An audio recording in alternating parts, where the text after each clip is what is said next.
start off by saying that it's lovely to be here, and isn't it really nice to reconnect and to connect with people this way? We haven't done this for about 2 years now or more, so I just want to share that with you. Walking around the marketplace outside talking to people was a really lovely experience, so thank you for everyone for turning up to this Ultra Pact. We're here despite the fuel crisis, despite the pandemic, despite Brexit, and as my teenage sons keep telling me, despite the zombie apocalypse which is on its way. So it's great to see you all here. I'm here, as Alison outlined earlier on, I'm here to give the clear message to you guys that Pact are our strategic partners. They're with us and holding our feet to the fire. They are there to ensure that there is a golden thread that runs through all the work that we do around SEND work, and that parents' voice is heard throughout the organisation. I've got some examples in a little while which I'll share with you. We recently had a monitoring visit by the Department for Education. Because we have a written state of action, they come back every quarter or so. And one of the questions they keep asking us is the so what question. So what? You know, Pact involves so what? You know, we've got this strategy set up, so what? What's the impact of that? I've got a list which I'll rattle through in a minute, but I just want to share some other thoughts with you before I go through that. I meet with Alison and Vicky on a weekly basis, and so that conversation and that feedback loop is very fresh in my mind, and so I get lots of feedback from conversations that Alison and Vicky and Pact have. I believe there's a little social media route into the voice as well, so I get the voice of parents through that way as well. So on a weekly basis I have those discussions with Pact, as do health colleagues actually, because it's an open meeting for senior health colleagues as well. So I just want to share that with you, how important we see Pact as a strategic partner. I also, obviously that means that I also get feedback on the challenges that parents face and the challenges of the work that we have in place, the challenge of the changes in the culture and the changes in the work that we have to face. There are a number of performance issues that we need to pick up, and Vicky and Alison often tell me about those. I would say that we have a very mature relationship now. After 2 years of meeting like that and 2 years of having those conversations, and at times difficult conversations, our relationship is a lot more mature than it was. And so it's done on a much more healthy perspective. I remember when I actually previously, before I came into this post, I was in various meetings, and I remember, I don't know if there's people in the room that were there, but I remember parents standing up in meetings and saying, this is outrageous, you're not listening to us, you're not doing this, you're not doing that, you're not taking this on board, you're not taking that on board. And I don't want us to get back into that place. That's not how it should be. The parents' voices should be heard throughout. And the area that we were specifically missing, that was at a strategic level. And so those work streams and those discussions and that co-production and that thinking very early on about what we need to do in order to move things forward, the parents' voice wasn't there. I can say hand on heart that I and we and Pact are making absolutely the best we can to make sure that parents' voices are there. So I just want you to be assured of that. And certainly, Pact are not in the pocket of KCC or DFE. It did make me smile, but to think that, because those conversations wouldn't happen if that was the relationship.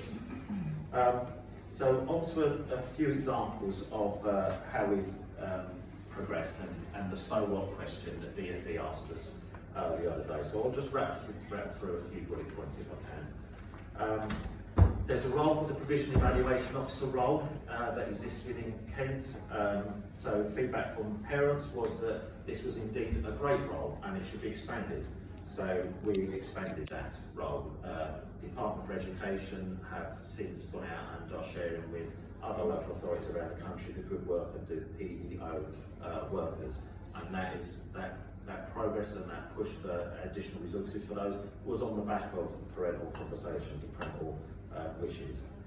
Pact are auditing our EHCPs, so this is to ensure and improve the quality of those EHCPs, and the feedback that comes from parents and from Pact is as important as any other feedback in that process.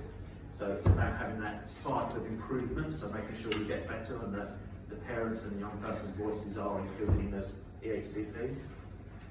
Mandatory training for SEN staff is being developed with Pact at the front and centre of that. Meeting the professional sessions that Pact regularly hold. This was something that is obviously a Pact initiative, but it's to give parents and carers that insight into particular professionals and what their role is to develop people's awareness, and also enables people to ask at times difficult questions of those officers as well. Course standards information has been produced. I remember the course standards information. We were in a meeting about 2 years ago or so, and a parent, and I can't remember who it was, but one of the parents said, well, why don't we get a set of course standards that we can hold schools and other people to account for? And it's like, yes, we should do. So we spent a bit of time developing that. Parents were heavily involved in Pact, we're heavily involved with that.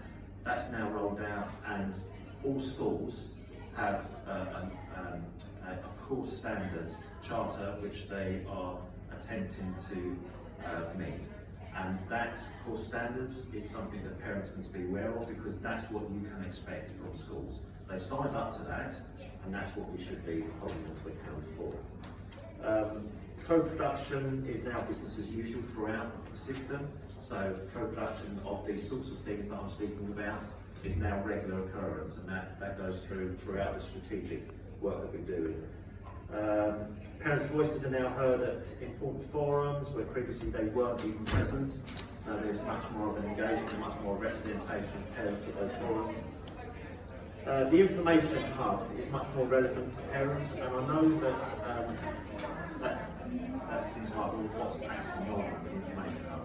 Believe me, Pact are absolutely telling us what should and shouldn't be on there, and how it should and shouldn't be presented, and also the links between the stuff that Pact have on their website and our information hub. You know, the links are straight through. You know, and that's how it should be. You know, the information hub itself. If you get a chance to have a look at the store outside, the information hub itself, the name information hub is a change as a result of parents saying, well, actually, the local offer doesn't really describe what it is. So, you know, we changed it to the information hub.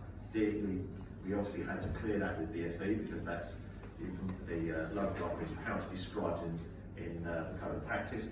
DFE will say, well, you know, we've not been asked this before, but if parents are saying that's what they want, then that's what we've gone with. That's an incredibly good resource at the moment. There's in the last 12 months, there's 110,000 hits. The feedback channels that are coming back through that are that there's about a 60% approval rating for the local offer. Again, feedback from parents, 60% approval rating. That compares with about 2 years ago, it's about 18-19% approval rating of a much smaller cohort of people that were using that or logging into it. So we've invested heavily into that, and I would encourage you to look at that and use that as a regular resource if you can. Draft Parents Charter has been developed following parent statements around expectations of that relationship between schools and parents. It's an engagement charter around how that parents and schools expect that engagement to happen. So I believe that's in draft at the moment, but the idea is that the engagement charter will then lead on to an engagement mark. So schools will be awarded some sort of plaque or some sort of mark that they can put in their foyer or their entrance, which shows that they have a good relationship and they engage appropriately with parents from that environment. Again, that was something that came from Pact. That was an idea that was developed by parents that we've gone away and scoped and worked co-producing with them. And obviously the SEND strategy was massively influenced by the engagement events. Actually, the engagement events that happened around the SEND strategy predated the lockdown, and then we worked on that. And then as everyone came out of the lockdown, then obviously we clicked on with the strategy and with the engagement with Pact.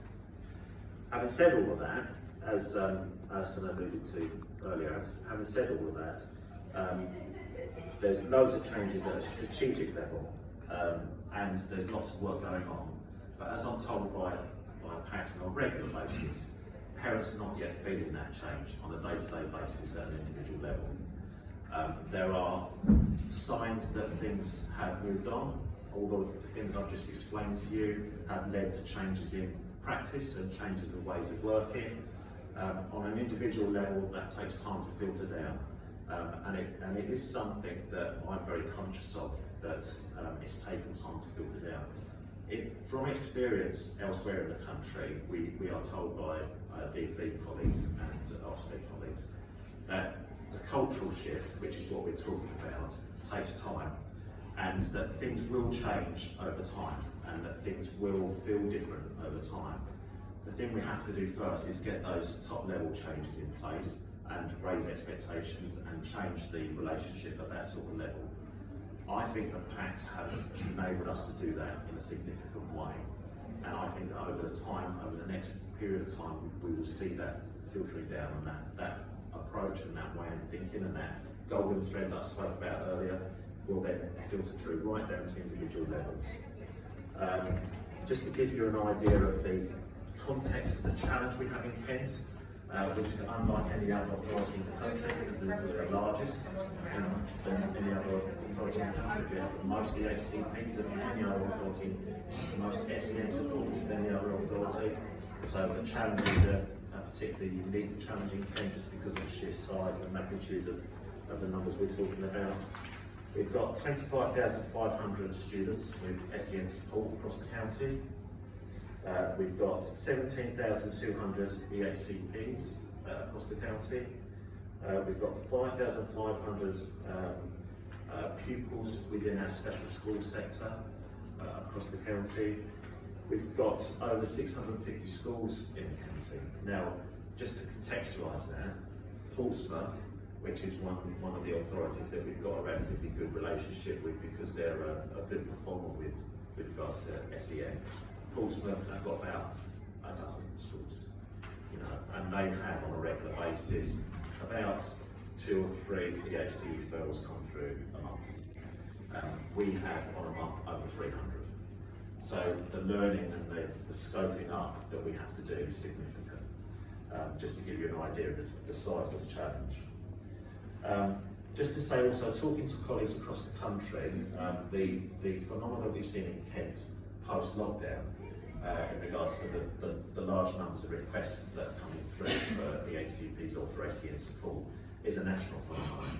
So that surge of additional support needs for youngsters within the SEN, the area of special educational needs, that is felt across the country. It's not a unique thing for Kent.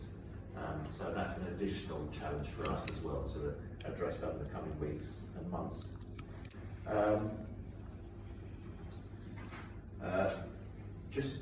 Finally, because I was down to speak for about half an hour, but I did say I won't be here half an hour, but I'm available for questions and any points of clarity people want to ask at the end. And I will sum up now, because I know that Alison will be looking at me and saying, and giving me some honest feedback at the end of this about my performance. So, we've come a long way in a very short period of time in our relationship with Pact, and it's fair to say that that was during perhaps the most challenging time that we could ever imagine. The lockdown and the pandemic, and the additional situations that we found ourselves in, and we've still developed and we've still managed to keep that relationship going. And that's an incredible credit to Pact, because there were times when all of us were worried about our families, and all of us retreated into a space that actually we just got to look after ourselves at the moment. And Pact absolutely felt that and told us that that was the situation. So at the beginning of all this lockdown, we were, people not engaging, you know, people are not around, they're not talking to us and stuff. And they were saying, hang on guys, think about this, you know, what's going on here? You know, we need to look after our family and we need to look after ourselves. And we're talking about parents and carers who are at home with children and they're not ready for this. You know, you need to give us some space. So even with that, we had a few months without engagement because people wanted space and time. So actually the time that we've been working with Pact is less than that 2 years or so. And we've come an incredibly long way. They hold our feet to the fire on a regular basis, believe me. And you know, we've never come to a situation where we don't talk to each other, but we've come to situations where we sort of said, that was a really tough conversation, you know, and we're going to get through this. I would truly encourage all of you, and if you know anyone else, all of you to become involved in Pact, because it is a really worthy and worthwhile organisation to get involved with. They are people that have a real commitment to SEN for obvious reasons, but they also are people that sit at forums and sit at tables where ideas, thinking, shaping, developing, that's where it happens. That is co-production, you know, getting in there at the very beginning and having the opportunity to think things through and how we move things forward. Pact are actively in that space. So I would say that if you're interested in doing that sort of stuff, then Pact is absolutely the organisation to get involved with. I don't think our relationship with parents in Kent has ever been stronger. I've never, you know, I've worked in Kent for 20 years, and I don't think there's been an organisation like Pact before, because there hasn't been either an ability by an organisation in Kent of parents and carers to have that relationship, or an ability of Kent to understand actually this is an important relationship to have. So I don't think that relationship between parents and carers and the local authorities ever existed before. So I just throw that out there as well. And obviously we absolutely need your help to shape the future. That's the bottom line, and that's the message that I hope you go away from this with, which is that, you know, if we're going to shape the future, then your voices are going to have to contribute to that. Okay, and I'll leave it there, and as I say, I'm around for a while, so if people have got questions, got points of clarity, or if there's anything people want to ask now, then I'll wait. Okay, thank you.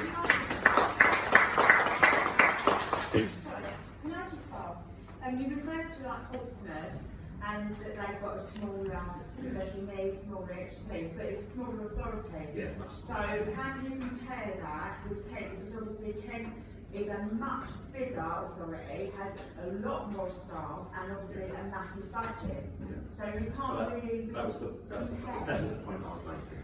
Yeah, so we should be at the same standards as what Portsmouth is, because we've got the same resources as what Portsmouth has got. Well, we are compared against the same framework as Portsmouth. Yeah. The challenge in Kent is, you know, it's hundreds of times more challenging in Kent as a result of the numbers that are coming in. And also the complexities of working with 650 different schools. You know, you've got it split into 4 areas, and you've got the staff ratio the same. No. Per person or per budget is going to be the same as another. If I want, as a director of SEND, if I want to speak to my school heads, so I want to get a message out to my school heads, there isn't a venue that we can go to where 650 school heads can turn up. Portsmouth, when I want to speak to their school heads, they have a monthly meeting with their 12 school heads. Now, it's as basic as that. The challenges we face with regards to the scale of what we're trying to do in Kent is huge compared to 3 EACP requests a month. We get 300 plus. You know, every month since January, we've had more than 300 requests. And the other question I want to ask, and with regards to training, we were told a couple of years ago that all SEND staff would receive IPSI training. Has that happened? Yes, it has. Yeah. It has? Yeah. So how can you explain the poor standard of the HCPs that are being issued?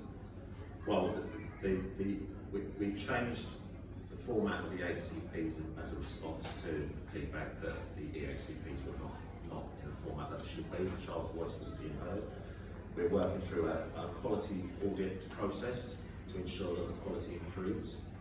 There is indications that the quality of the EHCPs has improved over that time. You know, we've got feedback that has improved, and that audit process is showing that that's improvement.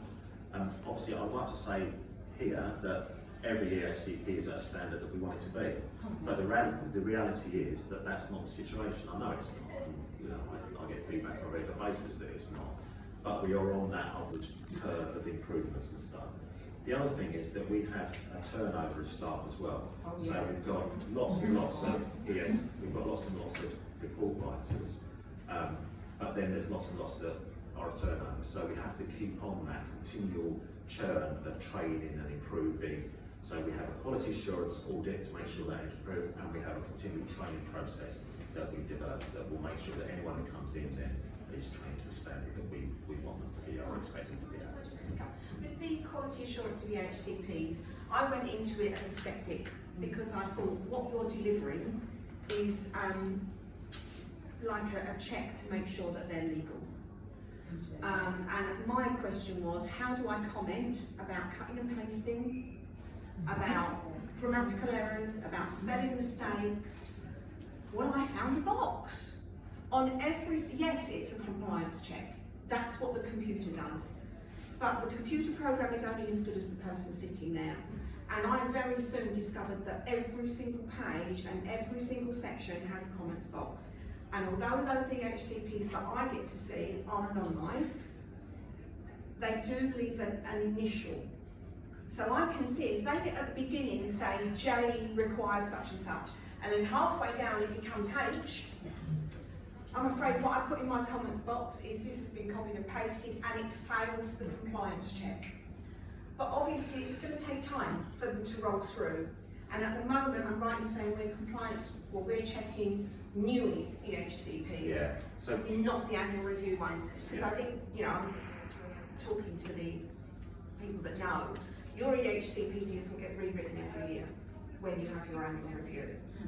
So if you've got a document that was done, my son's 25, if you've got a document that was done when the EHCPs were first launched, it's not going to be as good as those ones that are being written today. And you're relying on your annual review report to be putting the changes in. But certainly, it is more than a compliance check. Let me reassure you of that. I'm picking up spelling mistakes, grammatical errors, and cutting and pasting. Can I just also say, sorry, on the HCP, obviously the government guidance is, you know, the timescale is quite rigid and strict.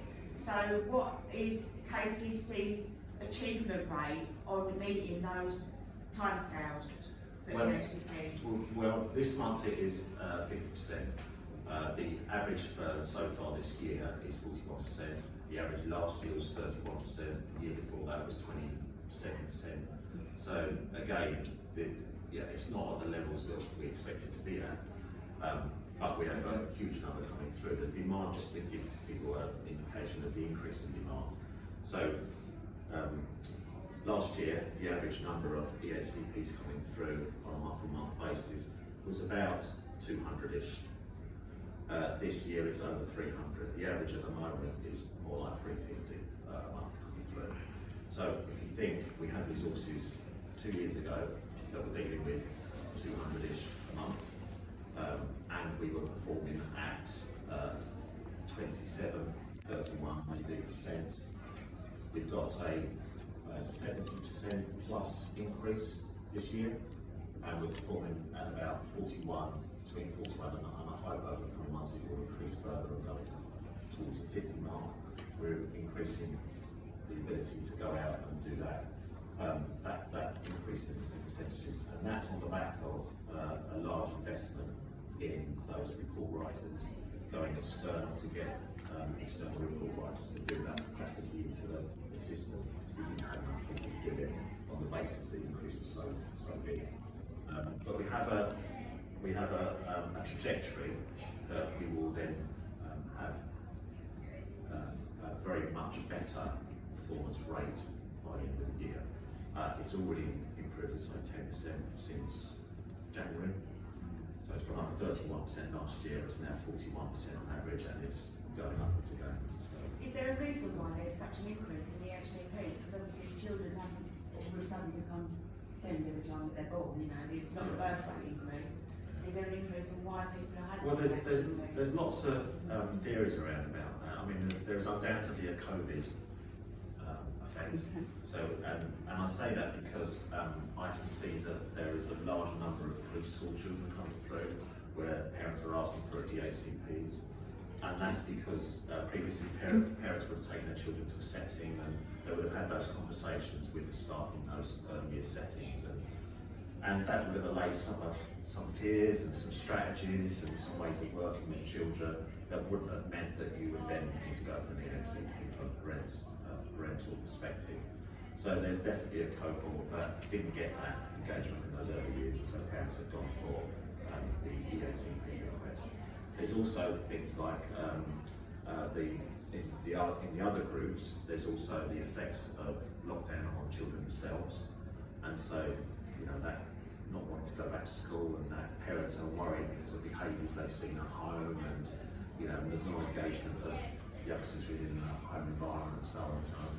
So there's an increase as a result of those sorts of issues. So there's lots of theories around, and there's a bit of research that is being undertaken now about what's going on. One of the things that we're doing through the ed psychology is trying to understand the parental requests, because parental requests have gone up certainly in the last 2 or 3 months, and so trying to get under the skin of why are parents wanting to make the SCP requests rather than just accepting the numbers. We need to try and address the things further downstream so that they don't give us. Yeah, that may be the fact that schools are not being supported or putting in resources initially that they need to put in.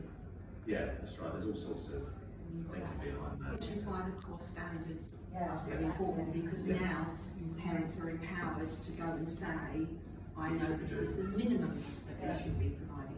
Sorry, Mark, a couple of ladies at the back had their hand up for quite a while and they didn't Regarding the core standards actually, so obviously that's a good document, read it, it's a great place to produce that and send it out to schools, but some schools can't or won't put that in place, and ultimately are involved as well, and there's nothing that can be done. So it's great having this document that is comprehensive and really good, but actually, it's not doing anything because you're going to school saying, talking about it now. I'm in the same situation, exactly the same. I'm waiting about almost 2 years for my daughter to be reviewed by an psychologist. The answer that I get is that she doesn't need it.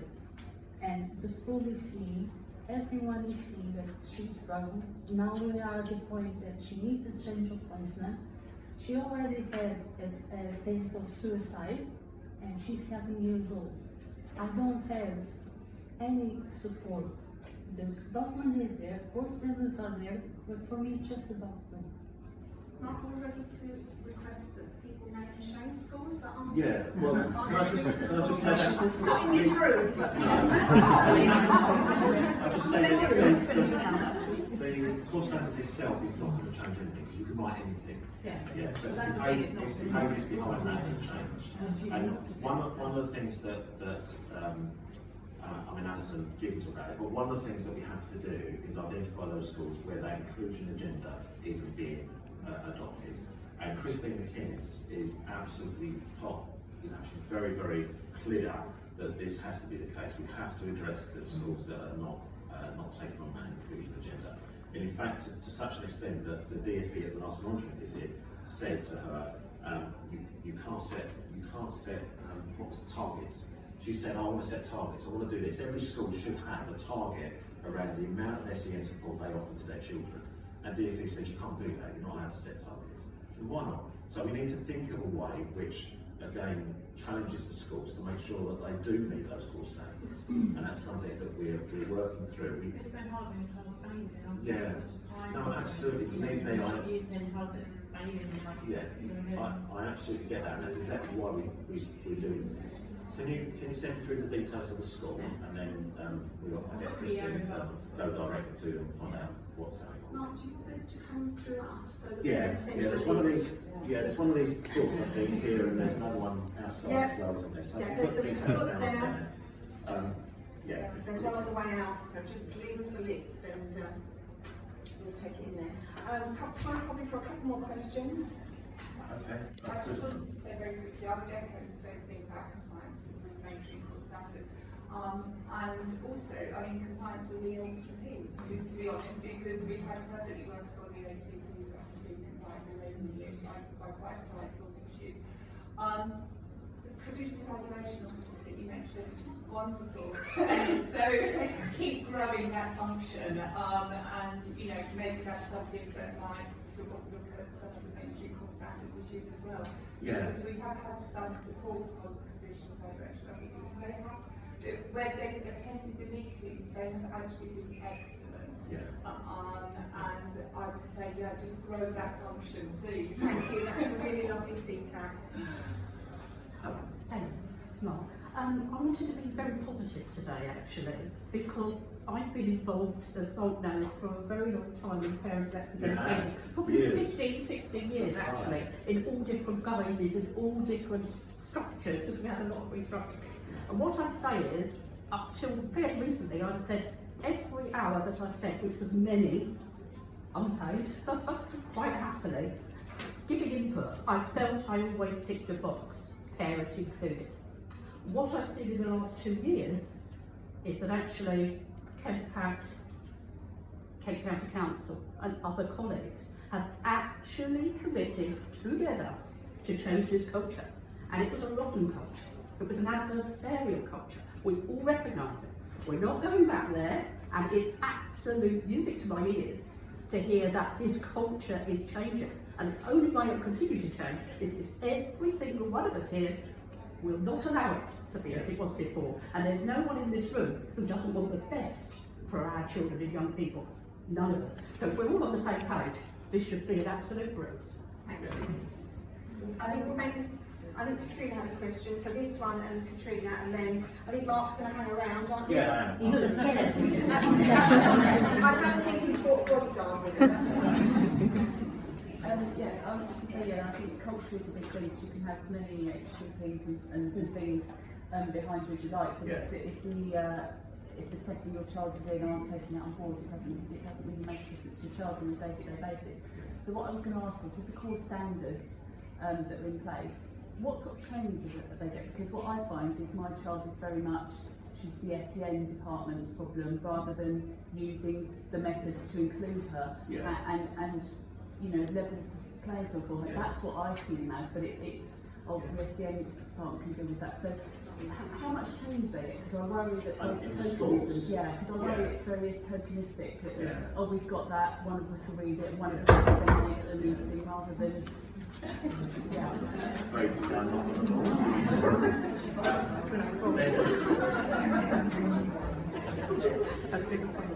That's a really good question. It's something that we absolutely recognise needs to happen. We need to train schools. When I first came into Post a couple of years ago, there's people who really interviewed me for this job, I'll just share that with you. When I first came into Post a couple of years ago, one of the first things I read was a report done by Ipsos, who went out to schools and asked the schools, what's the barriers to why aren't you including all children in the classroom or in school? And the feedback from teachers was that we don't feel skilled enough to meet the needs of all the children in the classroom. That was 2 years ago.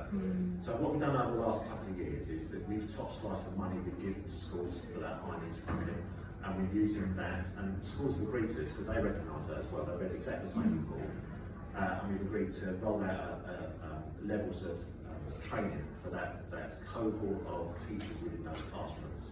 And so there's a couple, 2 or 3 major pieces of training that's being rolled out across the council. First is the whole school approach to nurture. One of the challenges that I hear all the time is that children with SEN don't feel welcome within a mainstream school. So even if nothing else, even if we can change that perception that children with additional support needs to feel welcome within a mainstream school, that is a really important first step. So the whole school nurture approach is one that we're rolling out across the county, the school, the heads, and the schools have signed up to that. And so that training is literally starting now in September. It's taken a bit of time to get into place because we're talking about hundreds of thousands of pounds, we're talking about thousands of staff, and And the idea is it's not just for the teachers, but it's also for the reception staff and the caretakers and the dinner ladies, and so that every child that goes into that school space feels as though they're welcome, rather than actually you've got additional needs, therefore you'll sit over here and get away from everyone else. So, and there's 2 or 3 other rollouts and training as well, which if you jot down, I can send the details through just to assure you that we recognise that there's massive training to do for staff to make sure that they're supporting the right skills and the right approach to work with your children. Not for the first time in the last couple of years, I'm going to wind Mark up. Well, I think Katrina had a question. Oh, Yes, I just wanted to be very positive, so don't lose the scale. I'm Katrina, I'm a parent of a 26-year-old with autism, so I've been dealing with boxing gloves in schools and meetings with him for 20 years. But I'm also the head of charity at We Are Beings, which is a charity in North Kent that supports disabled children. So I've wrestled with Mark on and off over different aspects of engagement and work and need for parents in a professional capacity for about 10 years.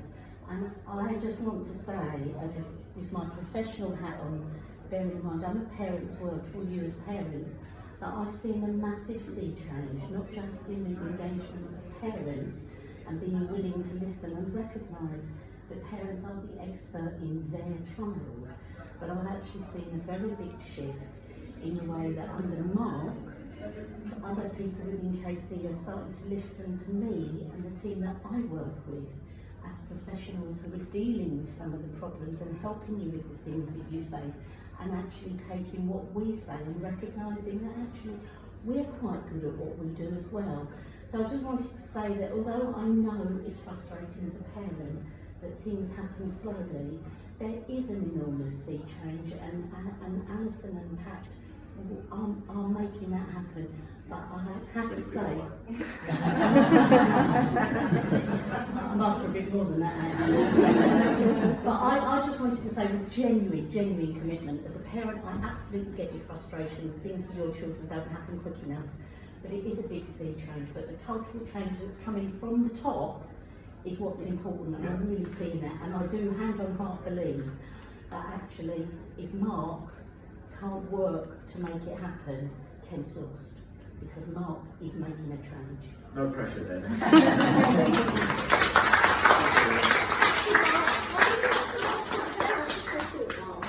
I'll be around for another hour or so. Okay, lovely. I'd like to welcome Glenn Miles.